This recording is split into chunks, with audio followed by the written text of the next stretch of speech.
Glória a Deus. Glória a Deus, aleluia. Se você puder, pega sua Bíblia comigo.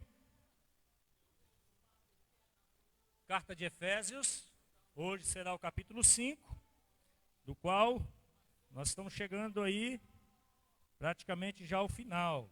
Glória a Deus por isso. Estamos caminhando já para não sei quantas mensagens Deus vai me dar ainda no capítulo 5.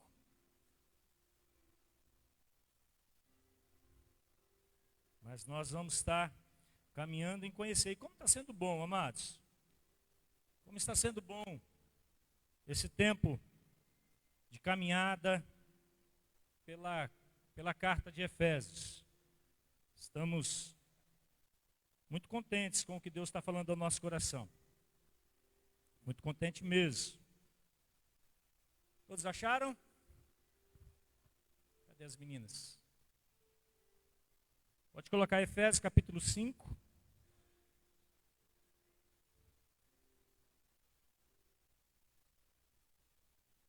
Efésios capítulo 5. Nós vamos estar lendo do versículo 1 até o versículo 14, que diz assim a palavra do Senhor: portanto, sejam imitadores de Deus, como filhos amados, e vivam em amor, como também Cristo nos amou e se entregou por nós, como oferta e sacrifício de aroma agradável a Deus. Entre vocês não deve haver nem sequer menção de moralidade sexual, como também de nenhuma espécie de impureza e de cobiça, pois essas coisas não são próprias para os santos. Não haja obscenidade, nem conversas tolas, nem gracejos imorais, que são inconvenientes, mas ao invés disso, ações de graça. Porque vocês podem estar certos disso. Nenhum imoral, ou impuro, ou ganancioso, que é idólatra, tem herança no reino de Cristo e de Deus. Ninguém os engane com palavras tolas, pois é por causa dessas coisas que a ira de Deus vem sobre os que vivem na desobediência. Portanto, não participem com eles dessas coisas, porque outrora vocês eram trevas, mas agora são luz no Senhor. Vivam como filhos da luz, pois o fruto da luz consiste em toda bondade, justiça e verdade. E aprendam a discernir o que é agradável ao Senhor. Não participem das obras infrutíferas das trevas. Antes, exponham-nos à luz, porque aquilo que eles fazem em oculto, até mencionar é vergonhoso. Mas tudo que é exposto pela luz torna-se visível, pois a luz torna visíveis todas as coisas. Por isso é que foi dito: desperta, ó tu que dormes, levanta-te dentre os mortos, e Cristo resplandecerá sobre ti. Aleluia, por causa disso, feche seus olhos assim como você está. E adoremos ao Senhor. Pai, muito obrigado pela tua palavra, Senhor. Muito obrigado pela vida também e obra do apóstolo Paulo, que nos dá um discernimento daquilo que é que precisamos fazer para agradar ao Senhor. Muito obrigado pela palavra do Senhor que é escrita aqui na Bíblia, Pai. Muito obrigado pelos homens e mulheres que escreveram, ó Pai, uma história da qual está relatada neste lugar. Paizinho, que também a nossa história esteja relatada aí no céu. Histórias que adoram o teu nome, Senhor. Colocamos a nossa vida diante do Senhor. Santo Espírito de Deus, fala aos nossos corações. Nós te pedimos isso em nome de Jesus. Amém. Aleluia. Glória a Deus. Amados, Paulo traz essa palavra aos crentes que estavam na cidade de Éfeso. Paulo, como já é sabido nas lições anteriores ou nas ministrações anteriores, eu trouxe aqui uma palavra dizendo que Paulo estava preso em Roma, após ele ir até Roma para pregar o evangelho, mas também sendo ali açoitado pela verdade do evangelho. E Paulo, preocupado com essa igreja, preocupado com uma igreja amada, da qual ele tinha aberto com dores de parto, dores realmente de trazer a verdade. Ele traz essa palavra para instruir os amados irmãos que estavam em Éfeso. E, amados, eu não sei se você sabe, mas Éfeso era uma das maiores cidades da Ásia naquele tempo. Era uma cidade portuária, era uma cidade com um grande fluxo de economia, de grandes negociações. Era uma cidade que fazia exportações, mas também era uma cidade extremamente idólatra. Era nessa cidade que tinha o grande templo da deusa Diana. Era nessa cidade que as idolatrias a essa deusa que era conhecida também pela sexualidade, e até mesmo por isso que Paulo vem trazer uma verdade: olha, vocês não podem ser assim imorais. A conduta de vocês tem que ser uma conduta libada. E Paulo vem trazer essa palavra, essa cidade, ou essa igreja amada, porque para corrigir a postura dessa igreja.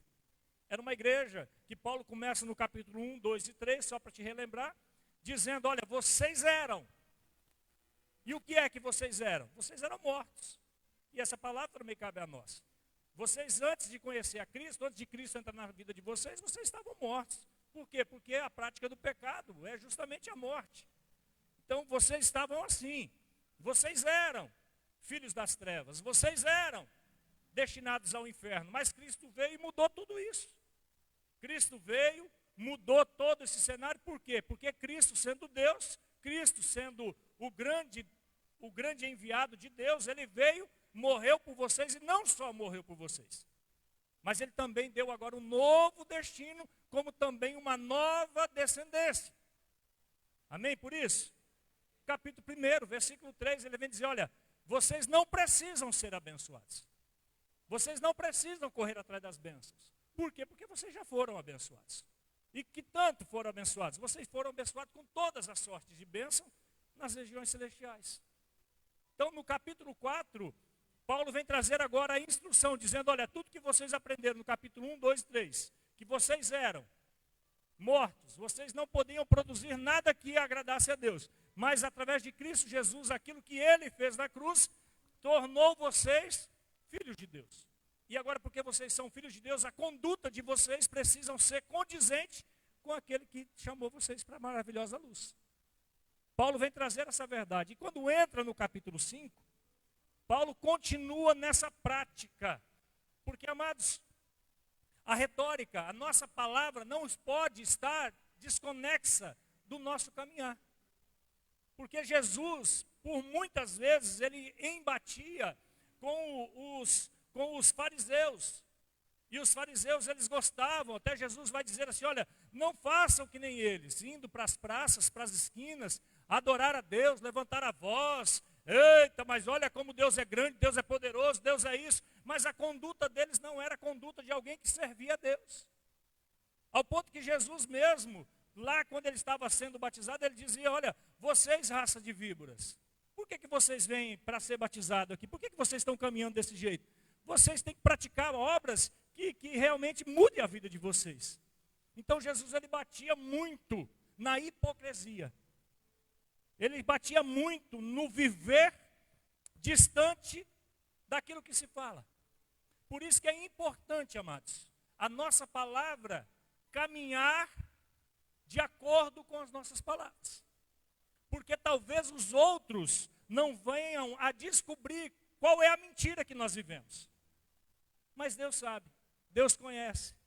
Deus nos conhece tanto por dentro como por fora. E Paulo está dizendo justamente sobre isso. Então ele estava trazendo uma verdade para a igreja de Éfeso, uma verdade do qual, olha, vocês eram. E ele usa essa expressão. Vocês eram. E por que vocês eram? Porque vocês viviam isso. Isso é normal para vocês. E a imoralidade sexual, a palavra torpe, quer dizer, a palavra que não glorifica a Deus, a idolatria, as práticas de magias que aconteciam naquela cidade, a bebida, a embriaguez, aqueles cultos pagãos, carregados de sensualidade, mais ou menos como acontece hoje no nosso país, era algo, uma prática normal. E ser cristão, amados, ser cristão na época, lá em Efésios, ser cristão e caminhar com Deus, era andar na contramão da cultura daquela época. E é nesse cenário, é nesse contexto, que Paulo vem trazer uma verdade aos irmãos que estavam lá em Éfeso, dizendo, olha, sede imitadores de Deus, como filhos amados. Ele está trazendo uma verdade ao coração deles que talvez nem eles mesmos acreditavam. Olha, sede imitadores de Deus como filhos amados. Por quê? Porque vocês têm um pai. Se vocês têm um pai, é importante que o caminhar de vocês seja condizente com o pai. Eu não sei se você já teve a experiência, as meninas, né? Quando temos filhos meninas, né? Que nem nós temos 4, então nós sabemos bem o que é isso. Você chegar no quarto e a menina está com o tamanco da mãe. Quem já passou por essa experiência? Lá pintando, né, fazendo maquiagem, ou colocando os vestidos da mãe, ou o menino, né, quando tem um menino, você chegar no carro, está lá o menino, dirigindo que nem o pai, né, colocando a bota do pai, fazendo aquilo que o pai fala. Mas também não é anormal você chegar em alguns ambientes e os filhos também estarem reproduzindo a fala dos pais. Aquelas palavras imorais, aquelas palavras que são usadas no cotidiano da família. Não é anormal você chegar dessa forma. É normal isso acontecer. Então é diante disso que Paulo está trazendo uma verdade, dizendo, olha, sede imitadores de Deus, porque vocês já não são mais filhos deste mundo. Vocês já não mais precisam adorar as deusas estranhos, aqui a deusa Diana, vocês não precisam, por quê? Porque vocês já precisam entender que vocês são filhos de Deus. E sendo filho de Deus, é importante que vocês andem como Ele ande. Que Ele faça o que Ele faz. Ame aquilo que Ele também ama. Então, amados, é nessa verdade que Paulo vem trazer o contexto da carta de Efésios. Ele trouxe essa carta para pessoas que estavam sim, como eu e você. Talvez aqui de uma forma mais branda, da qual, num país laico, entre aspas, né, que isso aí, guarde isso no teu coração, isso logo vai acabar, tá? Logo vai acabar essa laicidade de poder adorar a Deus, de uma forma de portas abertas, né? É importante que nós tenhamos um país assim. Mas talvez lá naquela época não era dessa forma. Não era. Era uma forma mais dura. Era uma forma mais dura de poder, de adorar a Deus. Porque aquele ambiente era um ambiente hostil para uma verdade na contramão da que eles viviam. Quem está me entendendo? Diga amém. Glória a Deus. Então, Paulo vem trazer, sabe, dizendo, olha, antes de vocês mudarem a cidade, antes de vocês saírem aí para fora pregando o Evangelho, antes de vocês saírem aí para fora falando do Jesus que salvou vocês, mude também os comportamentos de vocês. Mude também a forma de viver de vocês, porque agora vocês não têm mais necessidade de caminhar desse jeito. Vocês não têm mais a necessidade de caminhar como filhos que não adoram ao Senhor. E Efésios 5, amados, ele é um chamado. Chamado para quê? É um chamado à santidade. É um chamado também sobre contradizer a embriaguez. Ele é um chamado sobre o amor sacrificial, do qual nós precisamos ter, porque a maior vontade de Deus é que nós tenhamos 2 mandamentos intrínsecos em nós, na nossa conduta, no nosso modo de caminhar, no nosso modo de agir, que é amar a Deus sobre todas as coisas e o próximo como a ti mesmo. Amém? E não é o próximo que está próximo, é o próximo como ser humano. Porque, amados, se a dor do outro não dói em nós, não é o outro que somente que está com problema. Talvez o maior problema está em nós que não sentimos mais a dor do outro. Então é essa verdade que que Paulo está trazendo. Também é um chamado a ter uma família, um modelo de família, não como o mundo diz, não como caminha por aí, mas uma família restaurada, uma família fiel aos princípios bíblicos, do qual eu não me canso de dizer que existe um princípio bíblico que está na Bíblia, que é pai, mãe e filhos. Fora disso, é como diz Paulo, é anátema, é maldição. Porque tudo aquilo que contrapõe a Bíblia não é de Deus. E nós caminhamos por aquilo que é real, por aquilo que é verdade. Então, amados, é nesse contexto cultural que Paulo traz essa carta. Para, primeiro, tranquilizar o coração dos amados, dizendo, olha, vocês têm um pai, esse pai cuida de vocês, ao ponto de, mesmo vocês estando mortos, ele foi lá, enviou seu filho para resgatar vocês. E trouxe vocês, agora deu um novo destino. Agora vocês não são mais filhos das trevas. Vocês agora são filhos da luz. E por isso vocês precisam caminhar como filhos da luz. Amém? Glória a Deus por isso. E a cultura, amados, ela é uma fonte de verdades muitas vezes na nossa vida. Né? É uma fonte de verdade na nossa vida. Porque a cultura, ela faz muito, ela muitas vezes nos domina. Muitas vezes nós fazemos aquilo que a cultura diz que nós precisaríamos fazer e nós nem perguntamos o porquê que nós fazemos. Né? Muitas coisas que nós vamos herdando de nossos pais, de nossos parentes antigos, nós vamos herdando e nós mesmos não sabemos nem o porquê que estamos fazendo. Mas a grande verdade é que Deus, ele não nos chamou para sobreviver diante de uma cultura, não. Mas Ele nos chamou para transformar essa cultura vivendo diferentemente dela. O Paulo mesmo vem dizer isso. Transformai-vos a vossa mente. A palavra transformação ali, sabe o que é? É metanoia. A palavra que Paulo está usando no grego é metanoia. Sabe o que quer dizer metanoia? É aquela transformação da lagarta virando borboleta. É justamente isso, aquela transformação, aquela mutação, dizendo, olha, vocês precisam se transformar ao ponto de vocês mudarem um mundo, mudarem uma situação toda. Então, Deus não nos chamou para ser mais um membro de um sistema. Não, se Deus te pinçou lá pela misericórdia dele, Deus nos pinçou e nos deu a graça da maravilhosa luz, que nós venhamos também viver condizente com isso que Deus está falando, amém? Glória a Deus por isso. Aleluia por causa disso. E amados, diante de toda essa exposição de prefácio, eu quero trazer algumas verdades ao nosso coração. Olhando para a luz desse texto, eu quero trazer algumas verdades e alguns pilares para que nós venhamos edificar a nossa vida.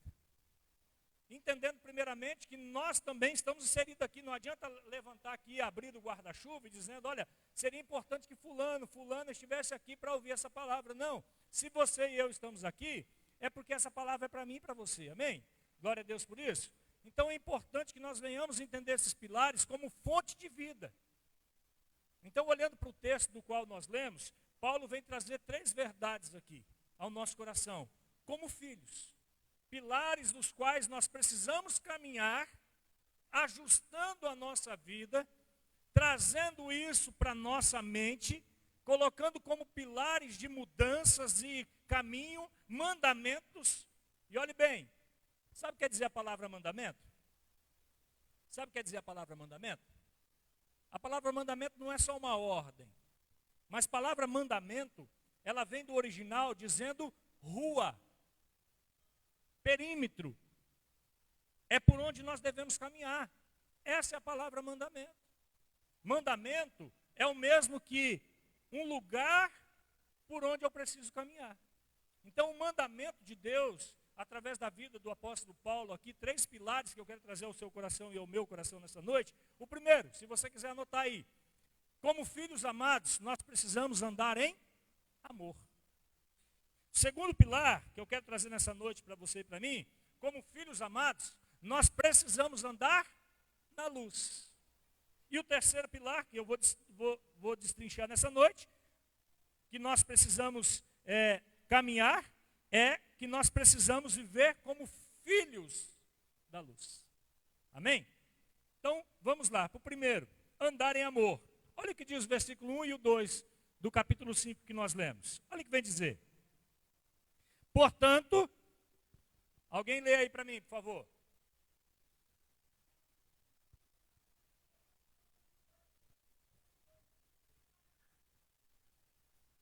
Sede o quê?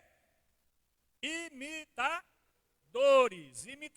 de Deus, como filhos amados. E andai como? Em amor, como Cristo também nos amou. Alguém pegue para mim aí, João 13:35. João 13:35. Evangelho de João 13:35. Se você quiser anotar, só para você ler em casa. 1 João também 4:8. E também Romanos 5:8. Você anote aí, que eu só vou falar deles aqui. Olha lá o que diz João 13:35. Deste modo, todos saberão que sois o quê? Meus discípulos. Se vocês amarem uns aos outros. A grande verdade que nós precisamos ter como pilar da nossa vida é que aí fora diz que você precisa dar na altura de que você recebe. Mas já no princípio bíblico não é assim que funciona. Jesus vem dizer, e a palavra de Deus vem nos trazer, que é melhor dar do que receber. Por quê? Porque é no dar, é no servir, é no abençoar que nós somos abençoados. É no amar que nós também somos amados e demonstramos o amor de Deus que foi aplicado sobre a nossa vida. Então o amor para nós não é somente um ato de execução. Não, o amor para nós também é um ato de concepção, de entendimento. De entendimento. Pelo quê? Eu não faço o bem para receber algo em troca. Não, é porque eu já recebi algo maravilhoso na minha vida, eu já tenho o melhor da minha vida, eu já ganhei tudo de Deus, eu não preciso mais ganhar nada de Deus, e porque eu tenho esse entendimento, então eu transbordo em amor, ao ponto que eu não faço porque eu quero receber, mas o entendimento é porque eu recebi, então eu faço. Amém? Glória a Deus por isso. É como se eu te dissesse assim, dá R$100 ali para o Danilo. Aí alguém pergunta, como eu vou dar se eu não tenho? Aí então eu vou lá, dou R$100 para o Danilo, ou para alguém, e falo, agora dá R$100 para o Danilo. Eu só posso dar aquilo que eu recebi. É esse o entendimento que a palavra de Deus está dizendo. Né? Então, ser de imitadores. O que é ser de imitadores? É ser igual. É ser igual na essência, no modo de fazer, no modo de agir, no modo de pensar, no modo de transbordar. E Paulo inicia o capítulo 5 trazendo um contraponto do final do capítulo 4. Se você que é estudioso, está com a sua Bíblia aberta, volta lá um pouquinho no final do capítulo 4 para você ver. Olha o que ele vem dizer no versículo 31. Ele termina o capítulo 4 e já entra na continuação da retórica, trazendo a continuação da verdade, dizendo, olha o que ele vem dizer no capítulo 4, versículo 31. Livrem-se de quê? De toda amargura. Olha aqui para mim um pouquinho. Você já passou perto de alguém amargo? Você já conviveu com alguém amargo? Você já conviveu perto de alguém que você chega para ele cheio de alegria, cheio de verdade, cheio de querer expor aquilo que Deus, ele fala assim, essa alegria aí logo passa. Né? A pessoa não tem alegria. A pessoa, porque não tem alegria, ela não consegue ver o bem de Deus, ela não consegue ser feliz com aquilo que tem, então ela se torna uma pessoa amarga, ao ponto de amargar tudo que coloca a mão, tudo que fala. Né? A sua voz, a sua palavra, é só uma palavra negativa, é uma palavra que não edifica, é uma palavra que leva para baixo, não é a palavra que levanta. né? Uma pessoa amarga, ela prejudica o ambiente. Ela prejudica o ambiente. Olha o que ele continua dizendo no versículo 31. Livrem-se de toda amargura, indignação e ira. Pergunta a você, a ira é mal? É ruim ter ira? A Bíblia mesmo vem dizer assim, ireis, mas não pequeis. Então nós vamos irar, amém? A ira é importante. A ira é importante e é um sentimento válido. Pelo que nós deveríamos ter ira? Ira pelo pecado. Nós deveríamos ter ira pela injustiça. Nós deveríamos ter ira por ver alguém passando por algo que é ruim. Nós deveríamos nos irar com o mal. Mas a verdade que Paulo está trazendo aqui, uma verdade dizendo, olha, vocês precisam ter a ira, mas não pode deixar essa ira tomar conta do agir de vocês. Né? Porque a ira, ela nasce ali todo tipo de ambiente ruim. Se você não curar, se você não tratar, se você não canalizar para o lugar certo. Se você não colocar a tua ira ou dominar o teu agir da forma melhor ao ponto de aplacar a sua ira, da ira não tomar conta das suas decisões, talvez você e eu vamos colocar em maus lençóis. E é essa palavra que Paulo está dizendo, olha, livre-se de toda amargura, indignação, ira, gritaria, calúnia, bem como de toda maldade.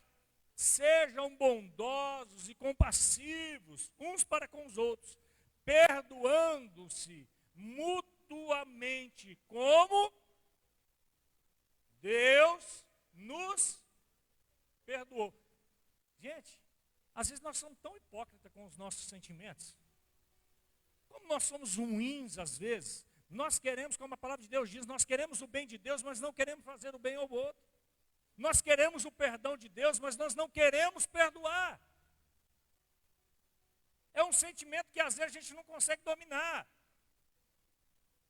A ira, a raiva, a dor, o ódio às vezes, não nos deixa ser participante da glória de Deus, perdoando.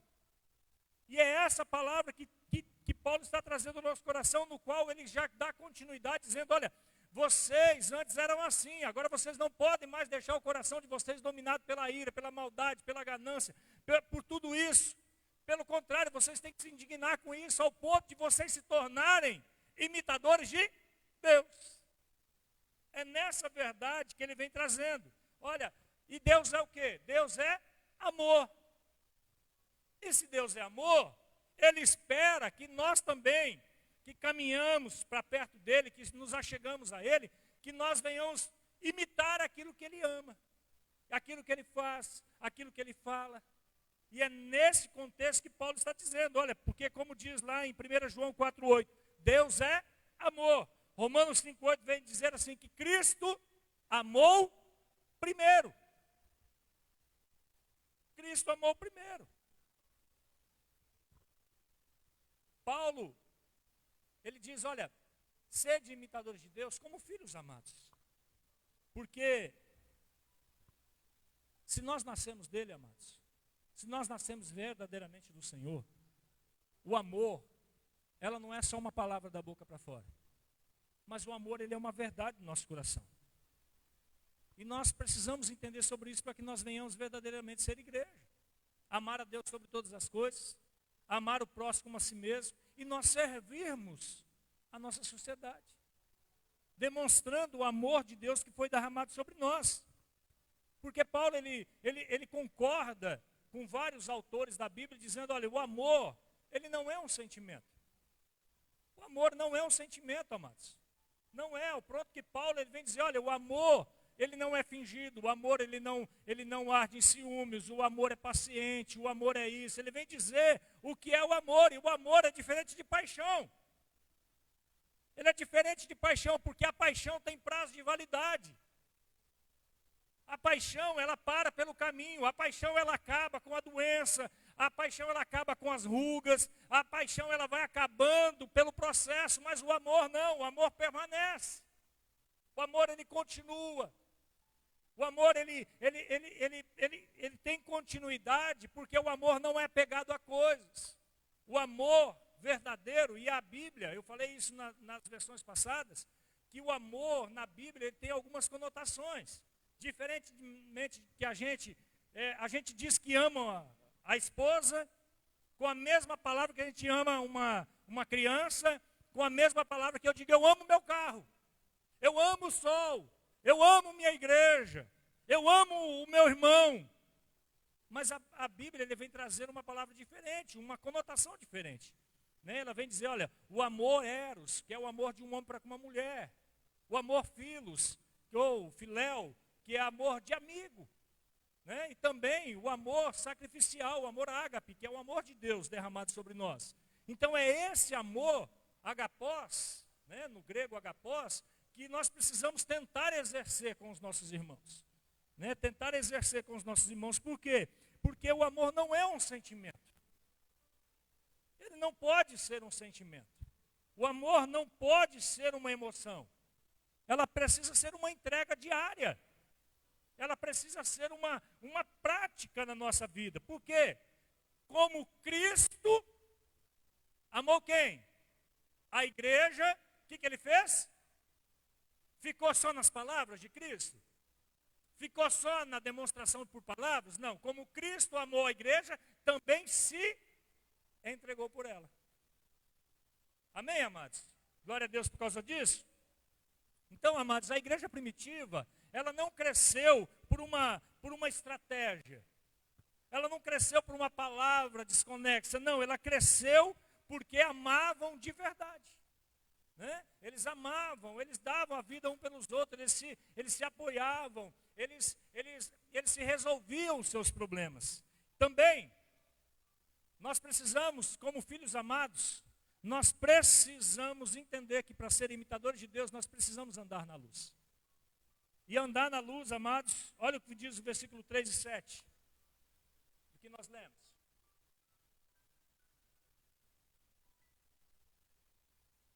5:3, vem dizer assim: entre vós não deve haver o quê?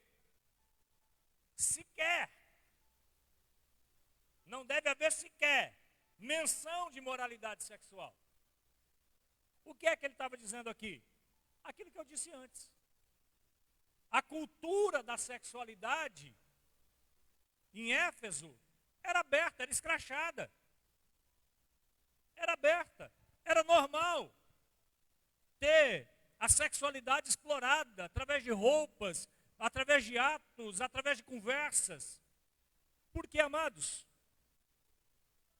capítulo 15 de João vem falar sobre o fruto que permanece.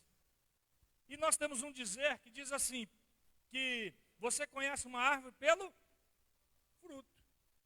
E você conhece uma pessoa também pelo fruto que ela está demonstrando. E pelas suas palavras também você conhece uma pessoa. Você conhece uma pessoa pela imoralidade ou pela justiça que sai da boca dela. Se as palavras dela são palavras doces ou palavras que prejudicam. Você consegue perceber se a pessoa tem Deus verdadeiramente no coração pelo aquilo que ele fala. Por quê? Se a sua mente é boa, seus olhos é bom e a sua fala também é boa e tudo que você faz é boa. Ao ponto que a própria Bíblia vem dizer, não pode uma fonte jorrar água boa e água ruim. Não tem como a gente sair fora disso. É nessa verdade que Paulo está dizendo. E a ideia de vida consagrada ao Senhor na Bíblia, de consagração, ser consagrado a Deus, a ideia que a Bíblia traz é uma ideia de separação. Até mesmo no grego a palavra santo quer dizer justamente o quê? Separado. Separado. Ao ponto que eu posso dizer aqui, esse violão é da igreja, não é? É da igreja. Então ele foi o quê? Santificado, foi separado para adorar ao Senhor. Amém? Por isso? E é nessa palavra que esse entendimento do qual Paulo diz, sede santos, porque eu também sou santo, diz o Senhor. Ele está dizendo, olha, se você é filho de Deus, e se você quer viver uma vida que adora ao Senhor, você precisa ser santo. Então, para você ser santo, você precisa ser separado. Você precisa se separar, se santificar das coisas desse mundo. E a ideia é que nós não somos mais desse mundo. Nós não somos mais daqui, nós temos uma nova origem. Nós vamos para a casa do Pai, nós vamos voltar para a casa do nosso Senhor. Jesus Cristo mesmo falou, eu estou indo de volta, capítulo 14. Não vos perturbem o vosso coração, crede em Deus, crede também em mim. Eu vou para a casa do meu Pai, chegando lá eu vou preparar moradas. Vou preparar ali várias moradas e assim que eu terminar, eu volto e na volta eu vou buscar vocês e vou levar vocês para comigo. Capítulo 14 do Evangelho de João. Amém? Por isso. Glória a Deus. Então é nessa verdade que Paulo vem trazer. E também, amados, nós precisamos entender que o maior sinal de uma degradação pessoal, não é somente quando ela peca. Não é o pecado somente que denota se a pessoa é uma pessoa perdida, entregue aos desejos de Satanás. Mas é quando ela não se incomoda mais também com o pecado. Quando o pecado já não nos dói mais. Ao ponto que nós somos coniventes com ele. Nós somos coniventes com o pecado que está ao nosso redor. Então isso vem dizer que talvez a maior prática do pecado não é você praticar, mas talvez você ser conivente com ele. E o versículo 7 vem dizer assim, não sejais o quê? Não sejais o quê? Participantes. Não sejais participantes. E participar não é apenas no fazer. Participar aqui é compactuar, é aplaudir, é não dizer a verdade, é deixar aquela pessoa que está fazendo indo para o inferno, mas pelo politicamente correto que hoje nós estamos vivendo, nós não combatemos. Nós não colocamos no nosso coração e dizer, irmão, olha, eu quero falar com você, aquilo que a Bíblia diz, quando pegar do teu irmão em delito e pecado, o que nós precisamos fazer? Traga ele por canto, converse com o teu irmão. Se você ganhasse o teu irmão, se você tirar ele daquele lugar, você ganhou ele também para a vida eterna. Amém, amados? Então é o que nós precisamos fazer. Então compactuar também é uma forma de pecar. Também é uma forma de pecar. Também é uma forma da gente maldizer o Senhor, relativizar o pecado. Então é uma forma também da gente dizer, Deus, eu não tenho parte contigo. Por quê? Porque eu não tento corrigir os meus irmãos. E amados, filhos da luz, eles não normalizam as trevas. Pecado para nós é pecado, amém? Glória a Deus por isso. Errado é errado.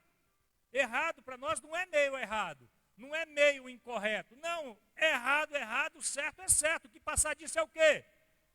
Obra maligna. Sim, sim, não, não. O que passar disso é obra maligna. E também, o terceiro pilar de entendimento de luz, também é viver como alguém que tem a luz. Viver como filhos da luz. Né? Viver como alguém que tem a luz no seu coração. Olha o que diz Mateus 5, 14, 16. Vós sois a luz do mundo. Vós sois o sal da terra. Se o sal se tornar insípido, de que vale? De que vale eu e você se nós deixarmos de contradizer justamente esse mundo que está indo perdido? O que é, para onde que nós estamos indo? E o que é a luz? O que a luz produz? A luz produz bom caráter, a luz produz bondade, bondade nos relacionamentos, bondade no agir, bondade na verdade do que fazer. Quem é da luz não rouba o outro.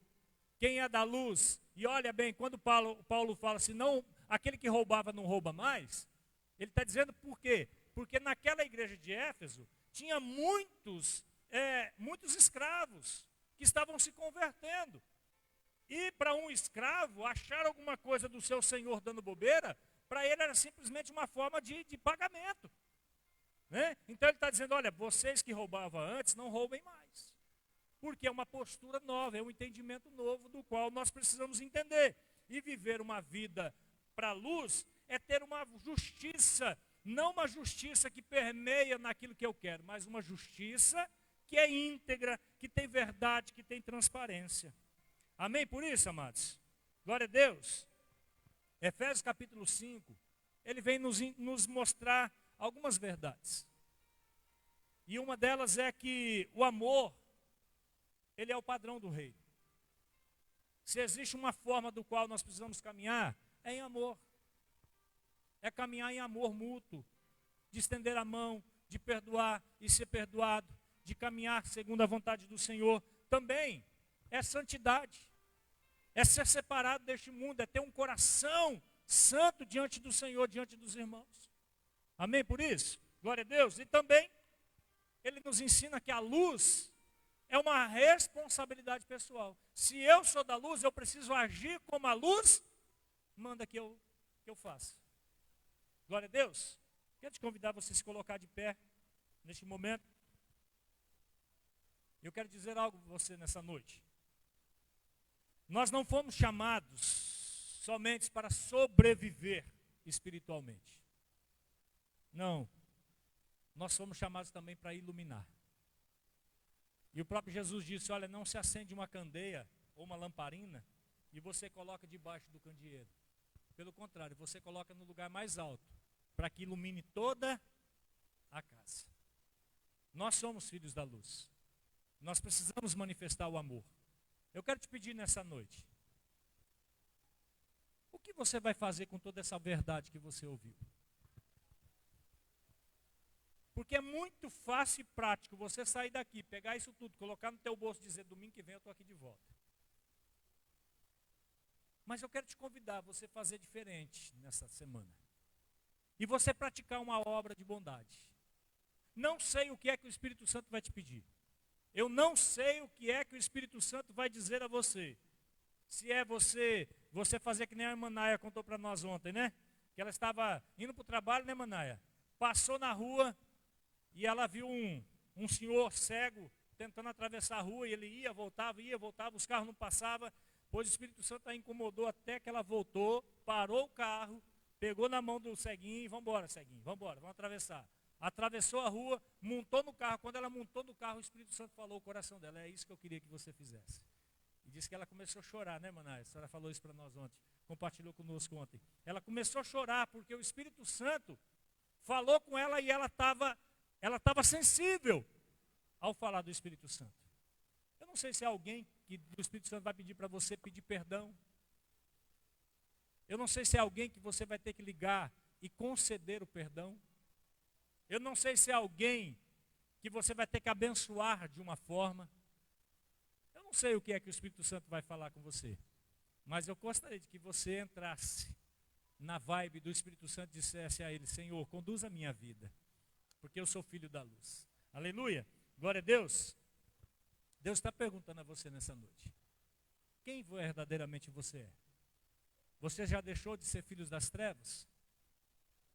Você vive de acordo com o Filho maravilhoso da luz? Então deixa ele falar com você. Talvez você está aqui dizendo assim, eu preciso melhorar, como eu também estou dizendo. Eu disse, quando eu estava lendo essa palavra, Jesus, eu preciso melhorar. Eu tenho muito que melhorar. E amados, se nós estamos aqui vivos ainda, fica tranquilo. É porque nós somos ruins. Nós somos ruins, nós precisamos melhorar. Porque os bons já morreram tudo. Você já chegou no velório de alguém que é ruim? Você chega lá no velório, pode ser o mais carcamando que existe, o mais ruim. Está lá alguém dizendo, mas ele era tão bom. Né? Nós estamos aqui vivos, é porque a gente precisa melhorar. Senão nós não entramos no céu. Né? Então nós precisamos deixar o Espírito Santo agir no nosso coração. Amém? E eu quero convidar você nessa noite, você fechar os seus olhos. E dizer, Jesus, me ajuda. Me ajuda nas minhas fraquezas, me ajuda nos meus problemas, me ajuda nas minhas dificuldades, me ajuda naquilo que eu estou fazendo de errado, me ajuda a melhorar, me ajuda a ser mais fiel ao Senhor, Em nome de Jesus, me ajuda, Senhor. Me ajuda para a glória do teu nome. Deus, em nome de Jesus, muito obrigado por esta palavra, muito obrigado por esta verdade, Senhor. Manifesta sobre nós com o teu poder e graça, manifesta conosco, Senhor. Nós precisamos do Senhor, do teu agir, do teu falar. Senhor, em nome de Jesus, nos abençoe, porque nós precisamos do Senhor, Paizinho. Nós te pedimos isso, Senhor. Sendo filhos amados do Senhor, nos ajuda a caminhar por justiça, por amor e verdade. Como filhos da luz que somos, Pai. Em nome de Jesus é o que nós pedimos, hoje e para todo sempre. Amém. Presbítero Cláudio, faça favor aqui, meu querido.